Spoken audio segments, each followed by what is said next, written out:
खबरें जो आपको सीधे जोड़ती हैं हमसे, जिनका आपकी जिंदगी पर होता है सीधा असर। खबरों की वही तस्वीर, बिना बदले बिना डरे, जज्बा सच का लिए, सच दिखाते हैं। डुमरियागंज लोकसभा सीट से भाजपा के टिकट पर तीसरी बार अपनी किस्मत आजमा रहे भाजपा प्रत्याशी जगदम्बिका पाल के समर्थन में इटवा विधानसभा के निषाद बाहुल्य क्षेत्र गोंडा में एक जनसभा का आयोजन किया गया। इस जनसभा में बतौर मुख्य अतिथि उत्तर प्रदेश के कैबिनेट मंत्री संजय निषाद और राज्य मंत्री स्वतंत्र प्रभार असीम वरुण शामिल हुए। दोनों ही मंत्रियों ने भारी संख्या में उपस्थित निषाद समुदाय को संबोधित करते हुए प्रधानमंत्री नरेंद्र मोदी और मुख्यमंत्री योगी द्वारा किए गए निषाद समुदाय के लिए कार्यों का बखान किया और भाजपा प्रत्याशी जगदम्बिका पाल के हक में कमल का बटन दबाकर बड़ी जीत दिलाने का आह्वान किया।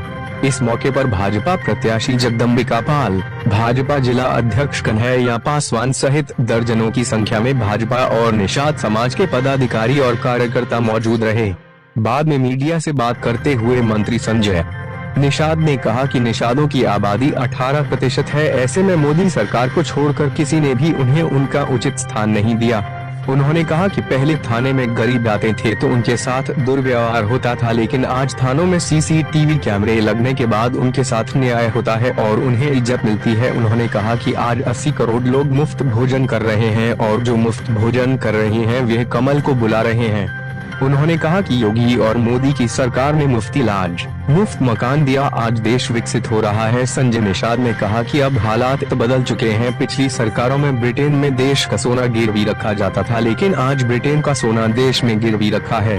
उन्होंने कहा कि पहले लोग त्योहार तलवार से मानते थे, आज व्यवहार से मनाते हैं। संजय निषाद ने राम मंदिर का जिक्र करते हुए कहा कि राम मंदिर बन गया है और उसके साथ ही निषाद राज का किला भी बन रहा है।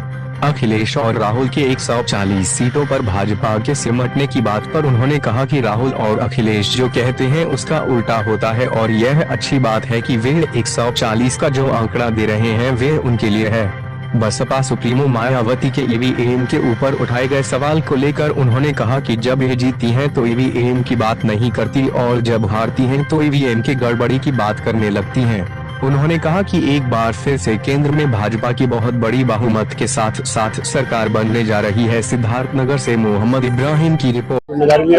हमारी आबादी बहुत अधिक है, 18% निषाद हैं, मछुआरों का नेतृत्व करते हैं। अति पिछड़ी जातियों जितना दलितों के साथ हमारे मंत्री जी आए हुए असीम वरुण जी, और ये आज के दिन में इनकी व्यवस्था रही है कि थाने में पहले जाते थे तो सब अपमानित होके आते थे, चाहे कोई जात होता था, लेकिन आज इन्होंने कैमरा लगवा दिया हर थाने में। अब सारे लोग सम्मान सहित पूजे जाते हैं। हमारी सरकार है, 80 करोड़ लोगों को अनाज दे रहे हैं, 80 करोड़ लोग खाना खा रहे हैं। वो जो खाना खा रहा है वो कमल खिला रहा है, कमल भोजन दे रहा है तो कमल को खिला रहे हैं, उनका इलाज करा रहे हैं, उनका मकान दे रहे हैं, देश को विकसित कर रहे हैं। अर्थव्यवस्था में हम 5वें नंबर पर आ गए। तो आज के दिन में वो जो सोना ब्रिटेन में गिरवी रखा जाता था पिछली सरकारों में, आज ब्रिटेन हमारे यहाँ सोना गिरवी रख रहा है, ये बहुत बड़ी बात है। भारत फिर विश्व गुरु बन रहा है। ये राष्ट्र का चुनाव है, देश का चुनाव है। यहाँ ये पहले तलवार वाले त्योहार मनाते थे, अब जो है व्यवहार वाले त्योहार मनाते हैं। तो तलवार वाले समझ रहे हैं कि जिसकी पिछली सरकारों में तलवार के साथ जो है त्योहार मनता था, अब मोदी आ गए, योगी आ गए, तो व्यवहार के साथ सब धर्म के लोग अपना काम करें। आज राम मंदिर बन गया, निषाद राज किला बन रहा है, इनके लिए योजनाएं हैं। हमारे निषादों पर डाका डालते रहे, वोट पौवा पिला के लगवा भर वोट लेते रहे।